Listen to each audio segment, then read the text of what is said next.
दुनिया की क्या रिक्वायरमेंट है, प्रोग्रेसिव वर्ल्ड क्या चाहता है, डेवलप कंट्रीज के क्या मॉडल है, उस बेंचमार्क को कैसे पहुंचना, उस दिशा में हम डेवलपमेंट की दिशा में आगे बढ़ रहे हैं। और हमारा इंफ्रास्ट्रक्चर सिर्फ रोड्स, रेलवे, पोर्ट, एयरपोर्ट यहां तक सीमित नहीं है। Gujarat is only a state in my India where we have a 2,200 kilometer long gas grid. Gujarat is only a state कि जहां पर 24/7, 365 days uninterrupted where power is available. यह अकेला गुजरात अपवाद राज्य है। 24 घंटे बिजली मिलना, और वो भी अनइंटरप्टेड, और वो भी 3 फेज। ये गुजरात में संभव हुआ है, ये हमने करके दिखाया है। इतना ही नहीं, हम नेक्स्ट जनरेशन का सोचने वाले लोग हैं। गुजरात के 18,000 गांव में ब्रॉडबैंड कनेक्टिविटी है। आज दुनिया के डेवलप कंट्रीज के पास भी गांव तक, रूरल, रिमोट एरिया तक ब्रॉडबैंड कनेक्टिविटी होगी, इसकी संभावना कम है।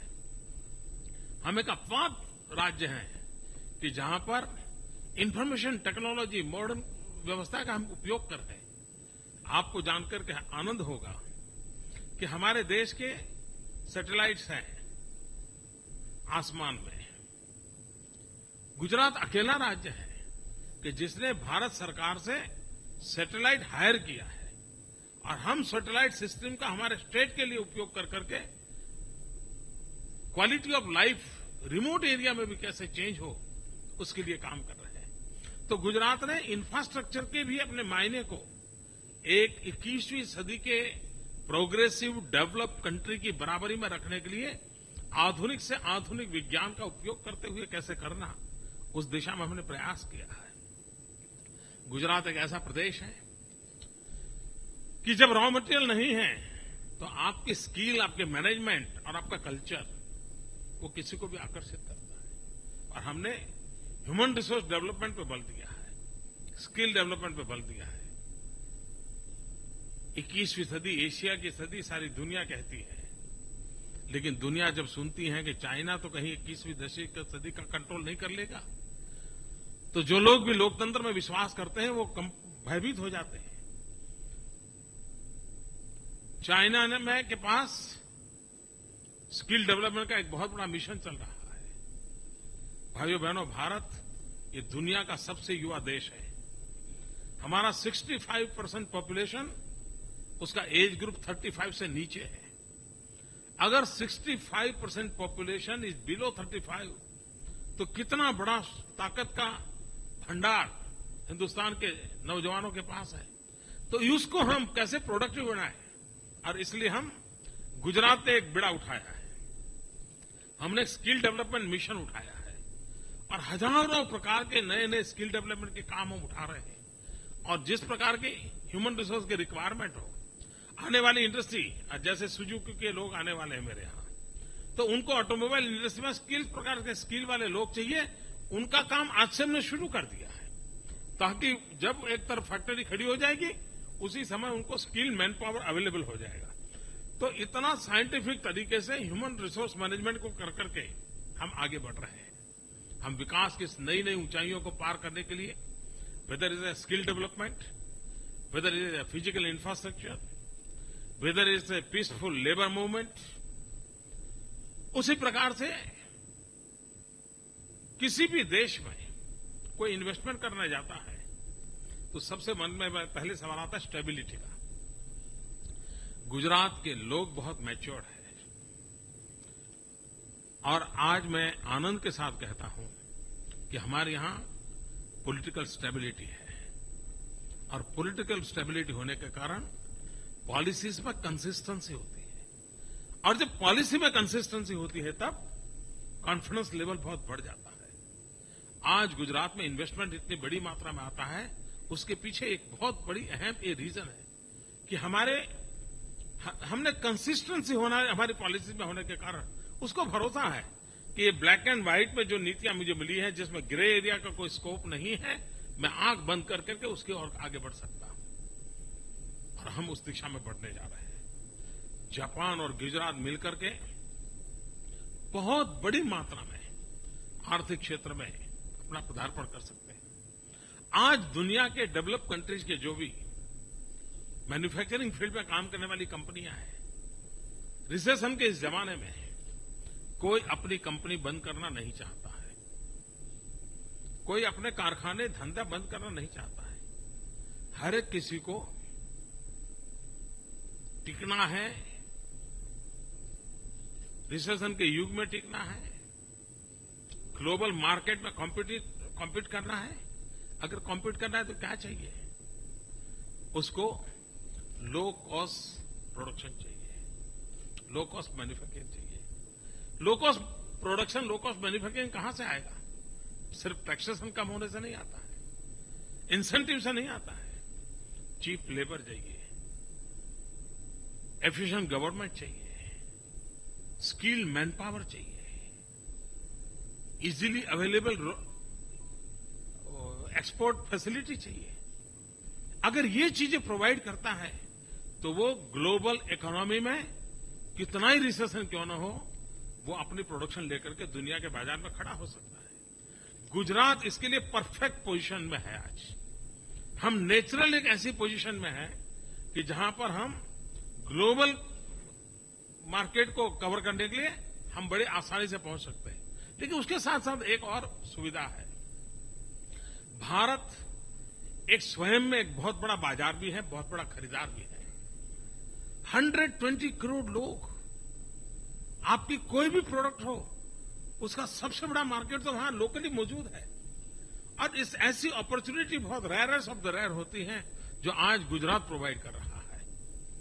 मैं समझता हूं कि जो भी उद्योगकार गुजरात की धरती पर जाना चाहते हैं, उन सब के लिए अगर वो 10 में से 9 मार्क देना चाहते हैं, 8 मार्क देना चाहते हैं, तो उनको लगेगा नहीं, गुजरात को तो 10 के 10 देने चाहिए। आप जितने भी पैरामीटर तय करेंगे, उन सभी पैरामीटर में गुजरात आज एक नया विश्वास लेकर के आया है, नया प्रगति के नए आयाम को लेकर के आया है, और उसी को लेकर के हम आगे बढ़ रहे हैं। और जब मैं आपके बीच आया हूं, तब जेट्रो का एक बहुत बड़ी team, more than 100 members delegation came to Gujarat, और वो रहे, देखा उन्होंने अपनी आंखों से। मैं जितना शब्दों में कह रहा हूं, उससे ज्यादा बारीकाई से उन्होंने देखा, और उसी का नतीजा है कि आज एक अलग परिणाम आया है।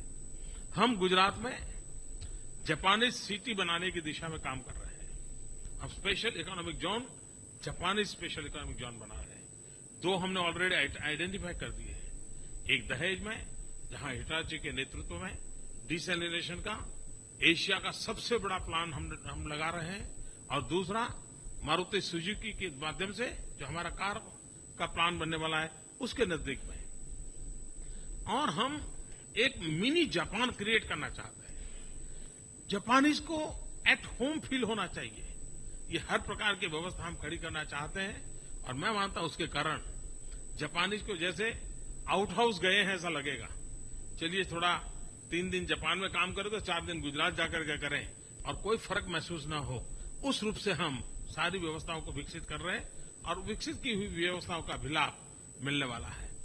जहां तक एफिशिएंसी का सवाल है, सब लोग जानते हैं गुजरात बहुत ही क्विक डिसीजन मेकिंग स्टेट है। हर चीज को हम समय से पहले इंप्लीमेंट करने वाले लोग हैं, और उसका एक नतीजा हुआ है कि आज सारी दुनिया का ध्यान गुजरात की तरफ गया है।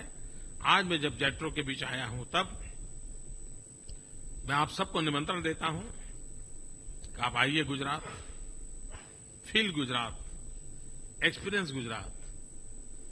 और एक बार अगर आपने फील किया, एक्सपीरियंस किया, तो इन्वेस्ट करने के लिए मुझे कभी कुछ समझाना नहीं पड़ेगा। वो निर्णय आपका होगा, और मेरे से भी ज्यादा बहुत मजबूत भरा निर्णय होगा, ये मेरा विश्वास है। और friends, I have been thinking that Japan has a strength of experience, Gujarat has the power of enterprise. Japan has technology. Gujarat has a talent to absorb it. Japan has the keenness of discipline. Gujarat has a zeal for performance.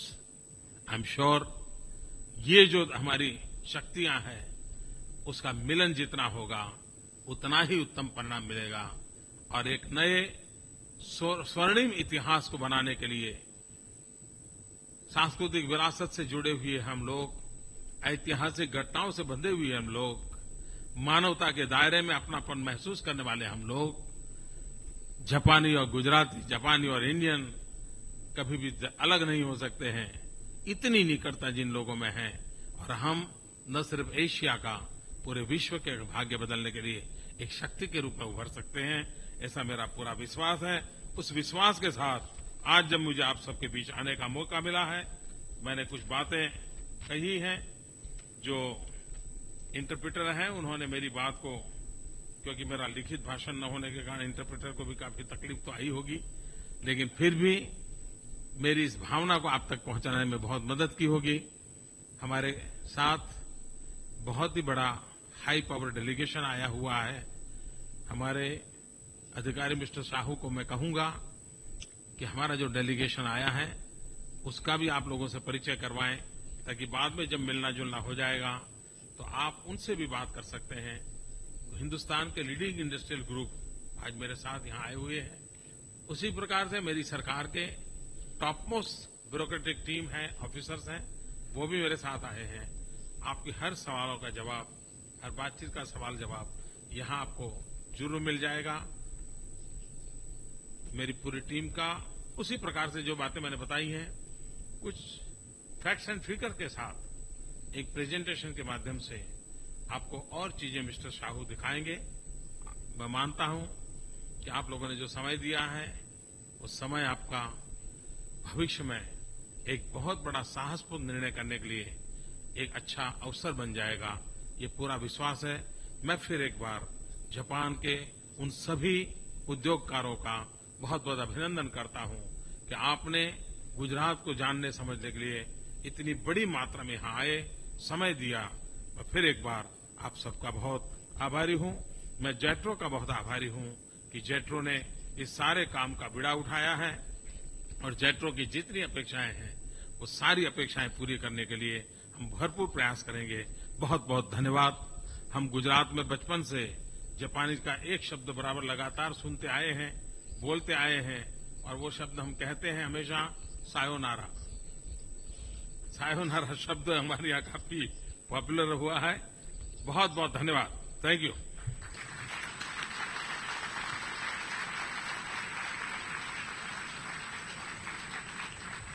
モディ首相、ありがとうございました。続きまして、グジャラート州の投資環境につきまして、公共業担当次官、マハシェワル・サファー様にご講演いただきます。サファー次官、よろしくお願いいたします。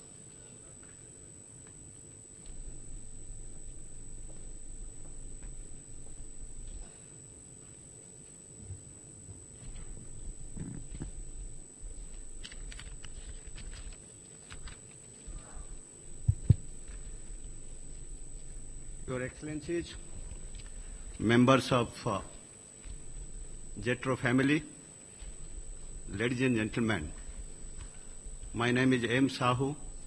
I look after the industrial promotion in the state of Gujarat.